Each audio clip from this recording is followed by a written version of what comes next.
파리 부동산 대책이 나온 지 1년, 변곡점에 선 주택시장은 양극화라는 과제에 부딪혔습니다.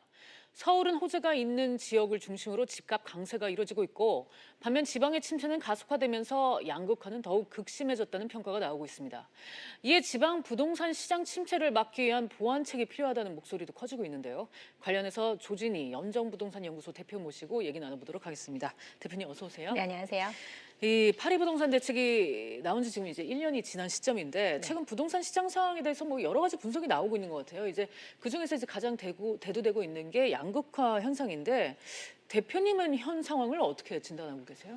앵커님은 저희랑 이제 뉴스 여는 과정에서도 꽤 많이 말씀드렸던 것처럼 오히려 파리 대책 이후에 그 정부 규제에 따라서 가격이 하락된다거나 여러 가지 규제 사항에 의해서 부동산 거래가 많지 않을 거라고 예상했던 걸로 다르게 양극화 현상이 계속 조심스럽게 나오고 있다라는 것 전망은 저희가 계속 얘기를 다뤄왔던 부분들입니다. 네. 근데 무엇보다도 지금 서울 시내 아파트 가격을 놓고 보면 통상적으로 지금 한 그 7월, 8월 달 지금 전환 시점에서 한 6.6% 정도 올라 있습니다.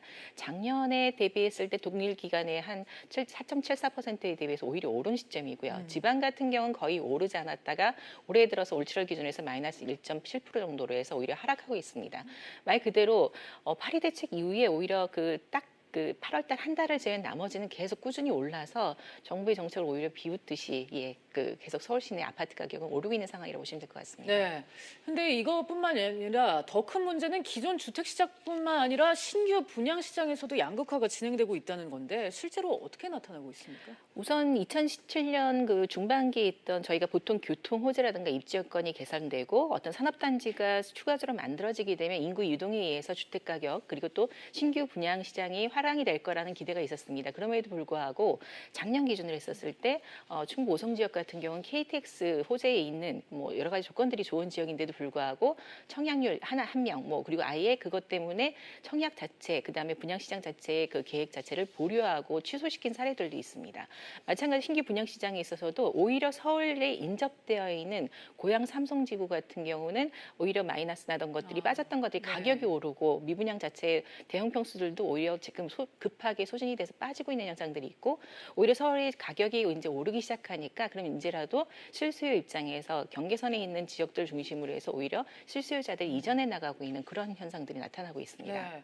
이런 상황에서 서울의 집값이 더 오를 것이다. 이런 전망도 조심스럽게 나오고 있습니다. 대표님께서도 동의하시는 부분인가요? 예, 계속 저희도 이제 서울 집값은 뭐 큰 폭의 그 3년 동안의 평균치를 놓고 봤을 때 큰 폭의 오름치는 없겠지만 꾸준히 계속 상승할 것이라고 하는 것들 중에 하나가 네. 공급력 자체에 있어서 서울 시내에 지금 그 공급이 어려운 부분들이 많습니다. 재건축이 추진돼서 신규 공급이 돼야 되는 부분들을 제해놓고는 신규 공급할 부지가 없다라는 부분도 가장 크고요. 무엇보다도 현장에서 지금 나타나고 있는 실거래 추세를 보면 지난 그 4월 달부터 7월 달까지 어떤 재건축 초과이익 환수제라든가 종부세 발표라든가 여러 가지 정부 규칙에 의해서 일부 재건축 단지를 위해서 마이너스 이하까지 급하게 빠졌던 단지들이 있었습니다. 그렇지만 지난달부터 그러니까 7월 말부터 지금 뭐 음마 아파트 같은 경우는 오히려 최고가를 찍었던 18억대 중반에 일단 실거래가가 벌써 거래가 시작이 됐고 거래 효과도 19억을 넘어서기 시작했습니다. 이런 것들이 이제 지금 그동안의 강남이 알게 모르게 규제가 있어서 거래가 안 될 것이라는 시장 반응과는 전혀 다르게 실제 거래 시장에서는 가격을 다시 주도하면서 거래가 되고 있는 현상들이 나타나고 있다고 보시면 될 것 같습니다. 네. 자, 그런데 지방 부동산 시장의 침체 위험은 더 커지고 있습니다. 집값 하락폭은 물론이고 미분양 적체 또한 지금 심화되는 양상인데요. 이대로라면은 뭐 하반기 시장 분위기가 반전할 수 있을까 하는 것도 의문입니다. 우선 반전이 어렵다라고 저희가 보고 있는 이유가 4가지가 정도가 있습니다. 네. 첫 번째로는 이제 공급량이 가장 큰 문제가 되는데 2015년 이제 박근혜 정부 자체에서 부동산 경기를 활성화시키기 위해서 LTV 정책이 거의 이제 그 주택 가격의 70% 정도를 다 대출을 해주는 그런 무리한 어떻게 보면 가격 정책을 풀기 네. 시작했고 특히 이제 전매 제한을 풀기 시작했습니다. 그러다 보니까 지방 시장에서 단기 그 매매 차익을 노리는 전매 시장이 급등을 하기 시작하면서 오히려 그 시기에 붐을 맞춰서 건설사들이 굉장히 많은 신규 주택을 공급하기 시작했습니다. 그렇군요. 그래서 2015년 공급분이 이제 2018년, 19년도에 이제 입주 시기를 맞추고 있는데 여기서 가장 큰 문제 중에 하나가 2015년도의 공급 가격들에 대한 대출 금리가 한 2%대였다고 한다면 최근 들어 이제 4%대로 올리기 시작하면서 이 대출 금액에 대한 규제 그리고 실제적으로 오픈을 해놓고 보니까 서울 지역을 제외한 나머지 지방시장에서는 거의 가격이 상승하지 않았다라는 부분들에 대해서 그리고 예를 들어서 지금 부산 해운대구 같은 경우는 투기 지역으로 지정될 만큼 가격도 많이 올랐고 거래량도 많았습니다. 근데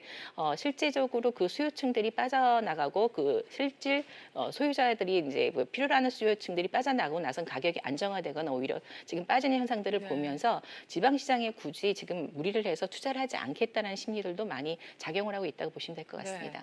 자, 이렇게 해서 이제 지방에 이제 미분양도 급증을 하고 있는데 뭐 원인은 뭐 다양하게 볼 수가 있겠죠. 우선 이제 수도권 지역으로 한 9,500호수, 그다음에 지방 같은 경우는 52,000세대가 넘습니다. 네. 미분양 그 양 자체도 5배가 넘는 상황에서 대표적인 지역이 이제 경남 지역이라고 볼 수가 있습니다. 한 14,000호 정도 되는데 결과적으로는 조선이나 그다음에 이제 저희 제조 시설, 자동차 시설과 같은 지역 경제를 지지하고 있던 경제 그 기반들이 빠져나가고 기업들이 빠져나가기 시작하면서 실질적인 기존에 있던 주택들이 신규 주택으로 이동을 해야 되는 그 수요층들도 더 이상의 수요를 찾지 않고 있고 무엇보다도 지금 빈집이라고 해서 그 준공 후에도 입주가 일어나고 있지 않은 미분양률이 지금 8,000세대가 넘어서기 시작하면서 최근 들어서 가장 문제의 골칫거리 지역으로 선정되고 있습니다. 네. 이렇게 해서 정부가 미분양 리스크가 높은 지역을 대상으로 주택 공급 속도 조절에 나서긴 했는데 현재의 침체 상황을 타개하기는 뭐 무리다 이런 지적들이 나오고 있는 것 같아요. 예, 보통 저희가 이제 공급을 줄인다고 해서 대부분 이제 건설사들이 이제 PF 보증이라든가 분양 보증 허가를 통해서 중도금 대출을 해줘야지만 분양이 일어나니까 두 가지를 이제 활용을 했던 것들이 이제 관리 지역으로 분양 관리 지역으로 지정이 되게 되면 이 자체가 어려워집니다. 그리고 최근 들어서 이제 허가에서도 분양 보증금 자체를 5%를 더 인상시켰기 때문에 신규 공급을 이제 관리하고 가겠다라는 입장입니다. 근데 이런 단순 관리가 어려운 게 이미 분양을 해서 지금 입주를 갖고 있고 대기를 갖고 있는 시점들 그리고 무엇보다도 저희가 가장 많이 걱정을 하고 있는 것 자체가 2015년부터 해서 주택담보대출을 굉장히 많이 받았던 그 세대들이 실제적으로 이제 올 하반기부터 말 그대로 원리금을 상환하는 시점이 들어오기 시작합니다. 그럼 대출 이자도 이미 2배 이상 오른 상태에서 원리금까지 문제가 된다라고 한다면 갖고 있는 주택을 포기할 수밖에 없는 상황들이 나오기 때문에 신규 주택뿐만 아니라 기존 주택도 영향을 받기 시작해서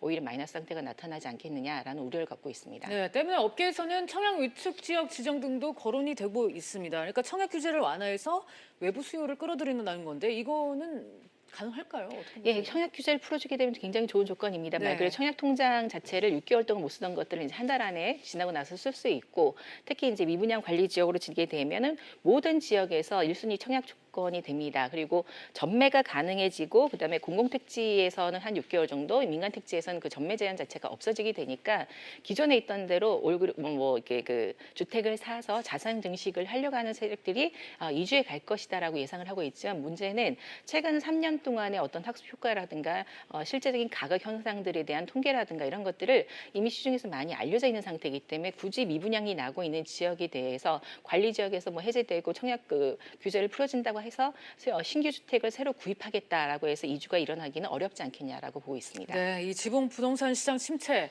정부의 고민이 깊어질 수밖에 없을 것 같습니다. 대표님 오늘 말씀 여기까지 듣겠습니다. 네, 감사합니다. 감사합니다.